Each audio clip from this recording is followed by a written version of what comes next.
한 3, 40군데 정도의 저희 출동입니다, 지금.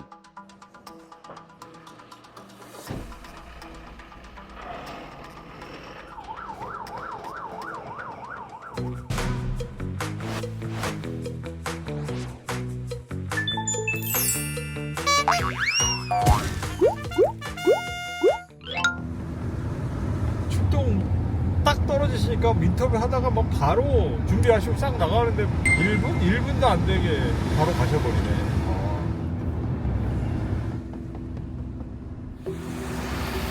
많이 안 다치셨어야 되는데 차가 많이 깨졌네. 차 같은 경우는 그냥 단독 사고 같아요.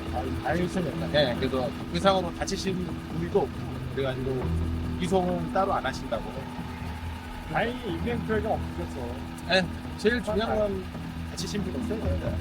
처음부터 내가 확실히 힘드시겠어요. 평상시에 양쪽 일을 다 하시는 거죠. 이게 딱 임무는 정해졌지만 내가 어딜 가서 어떤 활동을 하는 거는 직원들 대부분 다 이제 어느 정도 기본적인 거죠. 고양이 색깔이, 다 네. 저는 이제 수반 구조들은 처음이었는데, 네네. 아이고, 하시는 분이 이렇게 많고 도움을 주는 몰랐어요. 아무래도 주변에 이제 순환그룹의 자체가 많이 없다 보니까 일반인들께서는 아마 인지를 못하고 계실 수도 있는 부분이 있기 때문에 그러실 수도 있을 것 같아요.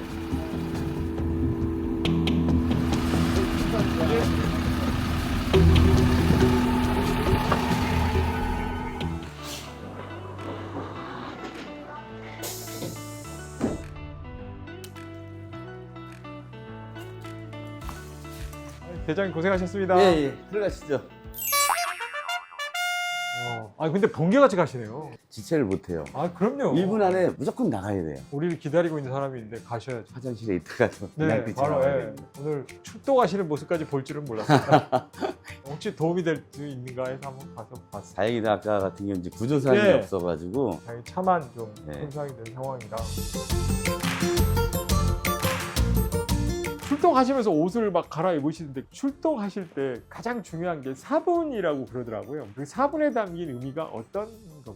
우리 흔히 골든 타임이라고 예, 하죠. 그렇죠. 예. 저희 같은 경우에는 일단은 신고가 들어오면은 통합상황실에서 신고를 바탕으로 가장 가까운 구조대를 내보냅니다. 예. 보통은 1분 이내에 출동을 해요. 그래서 5분 이내에 무조건 현장에 도착하고 현장을 파악을 해가지고 중증 외상 환자라든가 아니면 심정지 환자들 같은 경우는 4분 이내에 심폐소생술을 제대로 하지 않으면은 뇌사가 목숨을- 오기 시작하니까. 예. 목숨을 잃어야 하는 그런 상황이 예. 되지 않습니까? 아, 그래서 예. 그런 출동하는 시간, 현장 가가지고 심폐소생술하는 그런 골든타임을 저희는 어떻게든 지키려고 생명을 구하려고 노력을 하고 있습니다.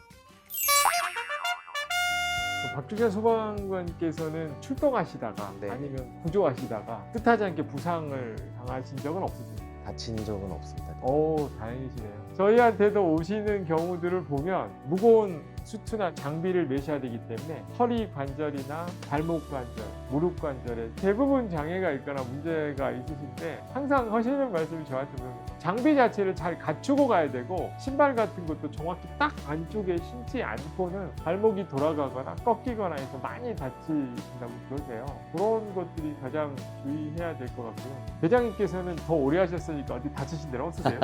저도 뭐 한 33년 아유, 소방 되게 생활을 오래 했는데요. 하셨네요.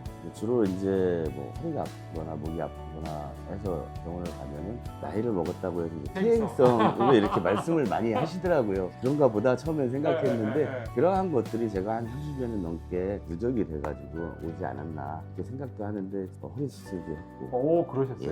예, 지금도 치료를 받고 있고 어. 발목을 접질려서 인대가 살짝 떨어진 적도 있었고 현장에서 살짝 뒤인 적도 있었고 아이고, 겪으실 건 다 겪으셨네요. 특히 발목 같은 건 비 올 때 아프실 것 같은데. 허리 때문에 아마 이쪽이 좀 불편한 것 같아요. 아, 그러세요? 주로 요 발목 자체가 그러세요? 네, 좀 그리고 이제 쥐가 네. 앞뒤로 이렇게 나더라고요. 양쪽으로? 네. 주로 이제 뒤쪽에 많이 나는데. 여기가 여기도, 아, 그래요? 그럼 그 위쪽 신경도 조금 검사를 제가 해봐야 그래서 되는데. 생각하는 게 아까 말씀하신 것처럼 네. 힘든 일을 하거나 해서 네. 근육이 뭉쳐서 나는 쥐가 아니고 네. 척추하고 관련이 돼가지고 네, 그게 맞습니다. 근데 이제 근육이 말라 있는 상태가 아니시거든요. 그리고 이제 이렇게 해보라고 하거든요. 근데 이게 잘 되시는데 제가 생각할 때 이쪽 힘이 조금 떨어지실 거예요. 그리고 네. 발 자체가 자꾸 요 발은 그래도 곧게 앞으로 가는데 이게 벌어집니다. 예, 벌어진다. 예, 그게 이쪽 근육을 수축시키는 신경이 약하시기 때문에 그걸 보상하시려면 좀 천천히 걸으시면 되고, 수술을 하셨으면 내 상태를 보고 치료도 좀 받아보고 전문의 의견을 좀 하셔야 나중에 수술한 부분이 위쪽이나 아래쪽이 막히거나 인전마디 변성이라고 해서 문제가 생길 수 있거든요. 그냥 조금 시간 내셔서 내가 수술을 하셨으면 사진 찍어보고 확인하시고 하는 게 이 수술한 부위를 길게 안전하게 오래 가져가실 수 있는 지름길이기도 합니다. 예. 그리고 힘든 웨이트를 하시는 것보다 유산소 운동을 해서 근육량이 줄지 않도록 꾸준히 관리해 주시는 게 제일 중요합니다. 왜냐하면 아무리 수술을 해도 뒤쪽 백머슬 근육이 튼튼하시거나 그런 것들이 있으면 같은 질환이라도 증상이 훨씬 덜합니다.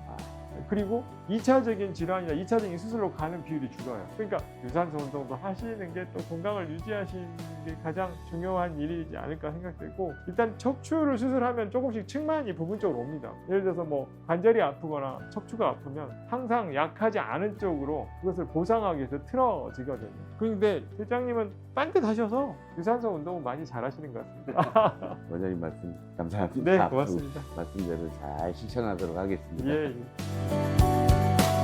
근데 소방관께서는 대부분 체력 단련이나 이런 게 또 기준이 있으시다던데. 이제 1년에 한 번씩 체력 검정이라는 게 있습니다. 아. 그걸 위해서 이제 직원들이 평상시에 체력 훈련을 좀 하고 있습니다. 그래서 체력 단련실이 다 마련이 돼 있어가지고요. 그래요? 네, 거기서 체력 단련을 하고 있습니다.